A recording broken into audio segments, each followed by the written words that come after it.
تسمعنا وترانا الله الله إنا. Ini kita ngobrol-ngobrol masalah kambing. Kambing ini Masya Allah. Jadi Masya Allah nih, saya mau nanya nih Bapak dan Ibu. Ini kambing punya ibu apa emang jagain punya orang? Punya orang. Oh punya orang. Iya, saya kuring. Oh, Kirain saya punya ibu. saya penasaran tuh kalau misalnya ngejagain kambing orang itu dari dia kecil sampai sekarang atau pas lagi mau Nah. Idul Adha aja nih jagainnya? Enggak, udah lama juga dari masih Dia kecil. lagi yang ini apa itu? Menggembala. Jadi dari induknya doang awalnya berapa nih jagain ini nih sebelumnya? Dulunya ada 10 biji, sekarang banyak. Oh, jadi bagi hasil. bagi hasil. Iya, bukannya dilupain, bukan bagi lupain. Bagi hasil.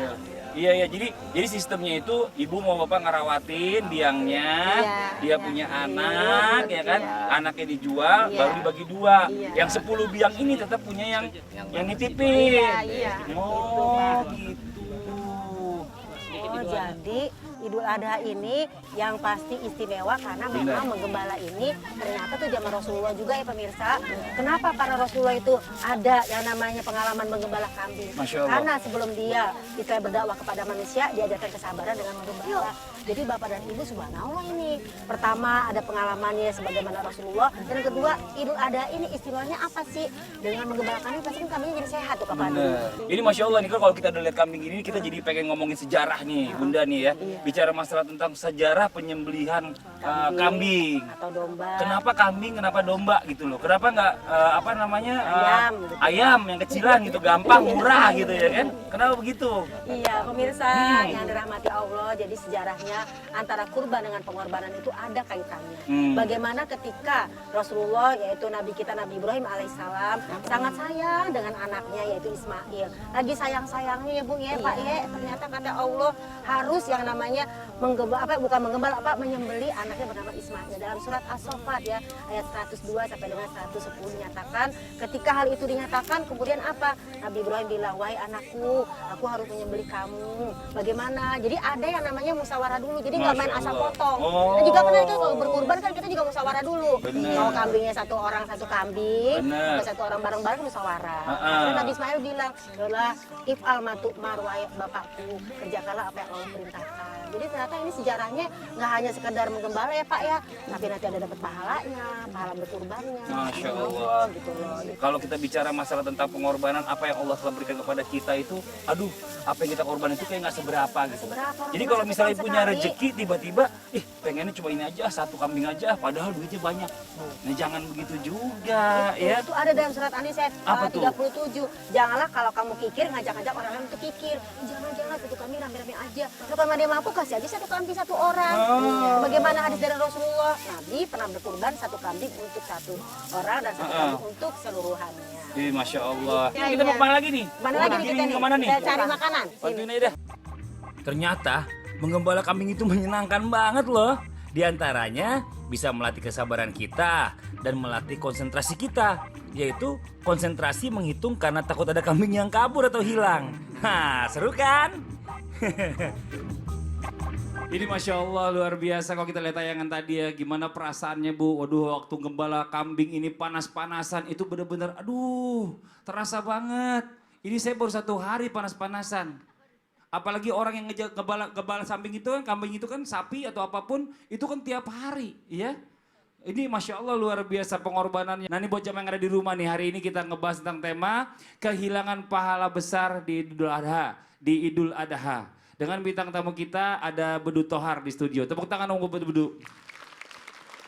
Ini Masya Allah luar biasa ya, bicara masalah tentang kesalahan-kesalahan, apa yang sudah sering kita lakukan tanpa kita sadar di Idul Adha ini ternyata banyak memangkas pahala-pahala. Atau mungkin bahkan sampai hilang pahalanya. Nah ini yang paling sering kita lakukan ini tanpa kita sadar nih, yang kita lakukan pada saat sholat Idul Adha. Katanya banyak orang yang suka ngelakuin kesalahan-kesalahan sampai pahalanya berkurang, bahkan nggak ada pahalanya. Wah apaan tuh? Yuk langsung aja kita tanya guru kita yang berikutnya nih. Ada Ustadz Syam. Mohon izin waktunya Ustadz Syam. Tafadhal, tepuk tangan buat Ustadz Syam. Allahu Akbar, Allahu Akbar, Allahu Akbar. La ilaha illallah, Wallahu Akbar, Allah.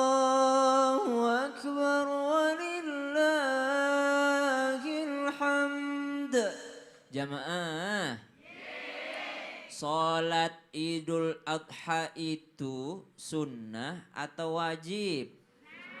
Sunnah. Maka dari itu apa artinya sunnah? Kalau dikerjakan dapat pahala. Kalau tidak dikerjakan tidak dapat dosa. Tapi rugi. Rugi. Ada kesempatan mendapatkan pahala yang luar biasa dengan hal-hal yang mudah, gampang diajarkan oleh Rasulullah Sallallahu Alaihi Wasallam. Tapi kita meninggalkannya sehingga tidak mendapatkan pahala yang mudah tadi kita dapatkan. Maka dianggap rugi. Apa sunnah daripada sholat Idul Adha ataupun khutbah Idul Adha? Yang pertama sebelum berangkat mandi sunnah. Setelah mandi sunnah apa niatnya? Saya niat mandi karena mau pergi sholat Idul Adha. Kemudian setelah mandi pakai wewangian. Untuk laki-laki boleh menyengat baunya. Untuk perempuan haram menyengat baunya. Maka kalau ibu pakai parfum yang menyengat datang sholat Idul Adha, bukan pahala yang didapatkan, tapi malah dosa yang didapatkan. Karena parfumnya terlalu tercium. Ibu sholat di belakang, saya yang jadi imam terasa baunya. Itu kesalahan pertama ketika datang sholat id. Ibu kan mau tampil cantik tuh biasanya tuh kalau datang sholat id. Tapi jangan sampai berbuat sesuatu yang menjadikan kita rugi sendiri. Yang kedua, datang sholat id sunnahnya puasa dulu sebagaimana Nabi Ibrahim. Jadi jangan dulu makan. Datang sholat id dengan jalan dari sebelah kanan sambil bertakbir. Bu, takbiran ya bu ya?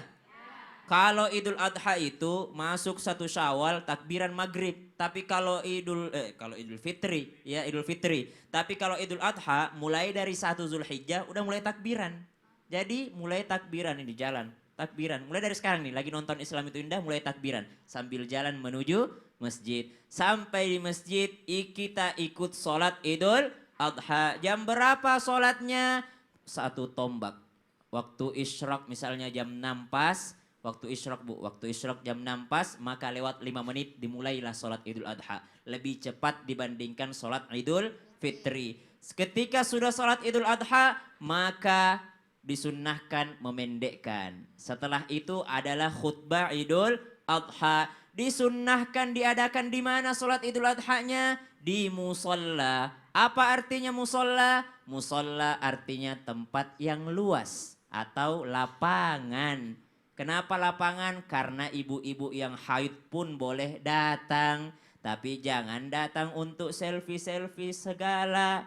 Karena itu bisa mengganggu jamaah yang lain. Kata baginda Rasulullah Sallallahu Alaihi Wasallam, kalau lagi khutbah, ada yang mau tinggal dengarkan khutbah silahkan, ada yang mau meninggalkan khutbah silahkan. Tapi sekali lagi, bukan haram, tapi rugi. Karena meninggalkan yang namanya hadiah pahala dari Allah Subhanahu wa Ta'ala. Pulang dari Idul Adha, maka mampirlah melihat penyelenggaraan pemotongan hewan kurban. Ustadz saya takut lihat darah. Ya udah tidak usah nonton tapi hadir di sana supaya dapat pahalanya. Kemudian barulah makan. Paling disunnahkan makanan yang pertama masuk adalah makanan yaitu hewan kurban yang disembelih pada saat itu. Ustadz nanti masakannya jadi habis disembelih langsung dimakan? Tidak, dimasak dulu ya. Dimasak dulu. Kapan matangnya nanti matang baru dimakan ya bu ya. Jangan sampai ini sunnah ini. Baru disembelih. Sunnah. Srek. Jangan. Digoreng dulu atau mungkin dibakar dulu. Iya. Satenya jadinya kan lumayan Masya Allah. Tapi itu dia tuh kebanyakan tuh orang-orang. Hati-hati. Orang lagi khotib khutbah. Banyak kayak gini. Guys, lihat Iya. guys. Wih, ini lagi Idul Adha nih bareng nih sama Ustadz Apalagi Syam. ada yang main game online tuh. Ah. Waduh, kalau saya lagi khutbah terus anak muda di depan main game online, saya kan pengen ikut main. Kirain pengen suruh berhenti. Ya tapi memang itu sayang banget. Maksudnya Iya. bukannya haram, bukannya nggak Iya, boleh. tapi Tapi rugi. Masya Allah, jazakallah khair. Siap. Makasih banyak Ustadz Syam atas Sama-sama, penjelasannya. Ustadz. Mudah-mudahan bermanfaat buat semua. Alhamdulillah. Jamaah. Nih biasanya nih ada yang kurban di daerahnya nih yang mungkin belinya di daerah lain. atau menyaksikan kurbannya itu di daerah lain. Benar ya Bu ya? Atau mungkin ada juga yang pengen kurban tapi korbannya untuk daerah lain. Bisa jadi kayak gitu juga. Nah ini Masya Allah macam-macam nih. Nah tapi apakah benar apabila kita membeli hewan kurban di daerah lain dan tidak melihat hewan kurban itu bisa kehilangan pahala yang besar? Waduh Masya Allah nih. Ini pertanyaan ini buat saya juga nih karena saya sering berkurbannya di daerah lain, di Makassar. Ini Masya Allah. Saya minta penjelasan dari guru kita nih. Habib Muhammad, mohon izin Bib. Tafadhol Bib. Tepuk tangan buat Habib Muhammad. Baik, alhamdulillah di Idul Adha yang penuh dengan keberkahan ini memang Idul Adha dipanggil juga Idul Kurban. Idul Adha ini nama lain daripada Idul Adha adalah Idul Kurban. Yang mana kita yang punya rezeki lebih sangat-sangat namanya hukumnya sunnah muakkadah. Artinya sunnah yang sangat ditekankan Idul Kurban atau berkurban ini. Artinya kalau ditanyakan tadi oleh Fadli, apakah boleh seseorang berkorban seperti saya misalnya, saya kurbannya kebenaran asal dari Palembang, jadi berkurbannya di Palembang, ya kirim uang saja misalnya, terus berkurban di Palembang misalnya, apakah diperbolehkan? Dan kemudian kita yang berkurban tidak menyaksikan ketika dipotong hewan kurban tersebut, apakah mengurangi pahala? Dilihat maslahah. Ada sebagian ulama, khilaf antara ulama, apakah diperbolehkan kita memindahkan diibaratkan seperti uang zakat. Uang zakat itu bisa kita punya zakat, kita pindahkan, kita kirim zakatnya di kota yang lain. Misalnya apa diperbolehkan, kebanyakan ulama mengatakan tidak diperbolehkan, ada yang mengatakan diperbolehkan. Begitupun dikiaskan dengan kurban. Jadi kurban, ada yang mengatakan oh tidak boleh, tapi al-mu'tamad yang jelas al-asah, diperbolehkan kita memindahkan hewan kurban. Boleh, misalnya kita di Jakarta, korbannya di Bogor misalnya. Tinggal kirim uang saja, kemudian kita korban di Bogor. Apakah mengurangi pahala? Menyaksikan hanya sunnah. Seperti apa yang dikatakan oleh Ustaz Syam tadi, sunnah kita saksikan, kita mendapatkan lebih pahala karena niatnya sunnah. Tapi kan nggak mungkin dari Bogor cuma 5 menit habis sholat langsung terbang kayak Superman gitu. Ya. Jadi kan nggak mungkin. Jadi biarlah kita percayakan sama mereka walaupun kita tidak menyaksikan, kita bersangka baik kepada Allah Subhanahu wa taala dan bersangka baik sama manusia yang kita titipi hewan kurban tersebut. Itu jadi boleh saja. Yang tidak boleh siapa? Fadli, yang tidak boleh siapa? Siapa Bib? Yang punya duit nggak kurban. Oh. Iya, dia komen aja, jangan di sana, jangan di sana, jangan di sana gitu. Nah itu tidak diperbolehkan. Bahkan hewan kurban yang banyak kesalahan memang kalau dikatakan ditambahkan, kita boleh kurban di mana saja. Kemudian apakah boleh hewan kurban itu dimakan? Ini mentang-mentang dia yang kurban, saya 3 paha. Oh iya. Pahanya diambil semua sama dia, 3-3-nya. Yang bagian buat orang miskin tinggal leher. Nah, artinya 1/3 ulama itu sudah sangat banyak. 1/3 dari hewan kurban itu dimakan sudah sangat banyak. Jadi yang bagus sudah, nanti kalau nanti malam mau nyate sama teman-teman, hewan kurban nyate. Paha depan, paha belakang, daging, ya itulah yang banyak lah maksudnya.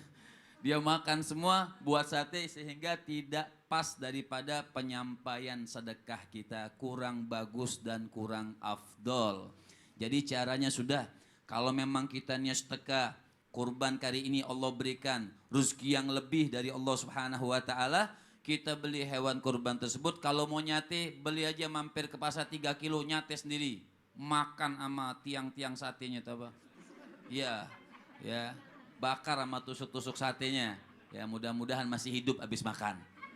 Nah ini keberkahan yang Allah Subhanahu wa taala berikan. Sebab apa? Sayang dari bulu-bulunya sampai dalam satu hadis baginda Nabi besar Muhammad. Ampunan dari Allah itu keberkahannya kita motong nih Bu. Dipotong. Memang kalau laki-laki sunnah motong sendiri. Kalau mampu. Kalau perempuan diwakilkan. Kalaupun kita laki-laki diwakilkan. Itu ketika dipotong leher hewan itu, kan darah langsung muncrat itu. Cepat kan apa. Tapi sebelum itu darah netes ke bumi, sudah diampunkan dosa kita oleh Allah Subhanahu wa taala. Ya, sebelum darah itu sampai ke sampai ke tanah, itu sudah dapat harum dari Allah Subhanahu wa taala sehingga dosa-dosa kita diampunkan oleh Allah Subhanahu wa taala dengan berkah kita berkurban di hari raya Idul Adha. Kurban. Nah, Masya Allah, Idul Kurban ya Allah Bib, kamu kompak amat. Orang lagi Idul Adha, Idul Kurban. Tapi gini Bib, amalan apa yang dilakukan yang pas nih pada saat hewan kita dipotong atau mungkin kita pada saat menyaksikan kurban dipotong? Nanti kita istihdor, kita takbir di situ. Orang disunahkan ketika melihat hewan kita lagi dikurban, hewan orang atau hewan kita disunahkan kita bertakbir. Oh, Masya Allah. Gitu. Jadi Itu kita takbir yang paling afdal Idul Adha. Iya, kalau ibu-ibu kan takut tuh. Aduh, aku nggak bisa lihat. Bukannya takbir malah adu-adu doang lagi. Mendingan takbir aja. Astagfirullah, Pak. Allahu Akbar, Allahu Akbar gitu ya. Allahu Akbar. Masya Allah. Habib jazakallah khair. Makasih banyak Bib atas penjelasannya. Mudah-mudahan bermanfaat buat semua. Alhamdulillah. Jamaah. Ini buat semua nih, setelah ini kita akan menjawab pertanyaan-pertanyaan yang masuk di media sosial Islam itu Indah. Tapi saya masih penasaran nih, kalau misalnya kita ngelihat ada satu masjid atau dua masjid atau banyak masjid yang tiba-tiba korbannya banyak nih, Masya Allah, Alhamdulillah. Nah tapi karena banyak begitu kan jadi pengen buru-buru. Yang penting potong aja Bismillahirrahmanirrahim. Ayo lanjut, Bismillahirrahmanirrahim. Ayo lanjut, Bismillahirrahmanirrahim. Padahal kan kita kan yang punya binatangnya nih, korban kita pengennya didoain dulu, kan ada namanya yang harus disebut. Nah ini bagaimana nih Bib, nih ngurangin pahala atau enggak nih? Artinya gini aja, yang Bib. Bib, artinya gini aja Bib, kita akan dengerin nanti setelah kita dengerin Nas gimana? Nggak apa Bib ya? Nggak apa-apa ya Bib? Jangan marah Bib, tapi ngambek lagi ya. Yuk kalau gitu deh kita kasih kesempatan teman-teman Nas Indonesia dulu. Tepuk tangan buat teman-teman Nas.